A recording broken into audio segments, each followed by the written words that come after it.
Now we have another fit question because Boogie Cousins, guys, continuing his recovery, that devastating Achilles injury. But since he's on a new team, he's now signed with Golden State, they can afford him some extra time to do that. GM Bob Myers asked when he expected Cousins to come back. He said by the playoffs.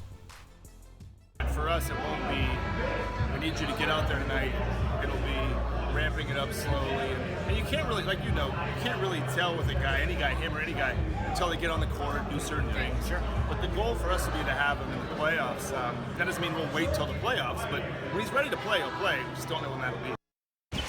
Dave, you just covered a team last year with Isaiah Thomas where there was a new acquisition who was taking an extended time to recover, and everyone said, just wait. If he comes in late in the season, it's no problem with him gelling with the team. And then, of course, he didn't fit in with them, with the Cavaliers. Do you see any potential similarities with Boogie Cousins, or you feel okay that the Warriors are such a championship atmosphere it'll work out? Yeah, I think the rest of the Warriors roster is just a little more talented than the rest of the Cavs roster was last year.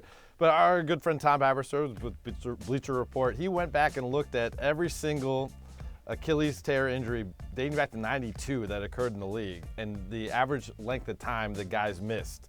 And you add that all up, Boogie would be expected to be back on the court by Thanksgiving.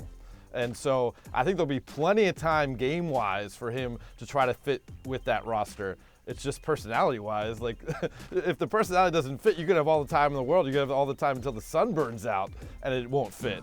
So that's going to be on him, whether he brings the requisite kind of role player mentality to this team. Paul, what do you think? I mean, I talked to Boogie the other day in Las Vegas, and he seems so excited about this. Well, he understands he's walking into a championship culture. You know, guys that are going to be around him are guys that he respects. You know, how many teams has he been on where there's more than 2 or 3 guys that he's going to totally respect? You know, guys like Draymond, Katie, he looks up to these guys because he wants to be where they've gone. And as far as basketball-wise, he has to fit into a culture. This is a championship team. So when you come to a championship team, to a team you weren't on a year ago, you have to fall in line. Understand your place. You don't come in here and try to take over and do things your way. You do things the way they want you to do it, and he understands that. And he's going to have the luxury to just take his time, get 100% healthy, around championship culture, around guys he respects. This is a perfect situation for Boogie Cousins, especially trying to get to a bounce-back year after a devastating injury. He could just wait till after All-Star break. I know a lot of reports say he'll be ready by training camp, Thanksgiving that. He could just wait till after All-Star break, give him about 15, 20 games and be ready for the playoffs.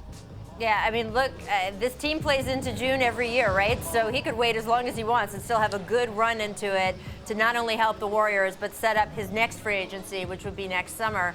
And Paul, I think you make a great point, too, about him fitting in on a championship type of team. Boogie has obviously had his ups and downs, most notably in Sacramento, but so much of that came with frustration with him not feeling like the team was moving in a direction to win. And then in New Orleans, we saw him fit into that team so much better. So I would expect that version of Boogie Cousins to show up in Golden State as opposed to the Sacramento version, for sure.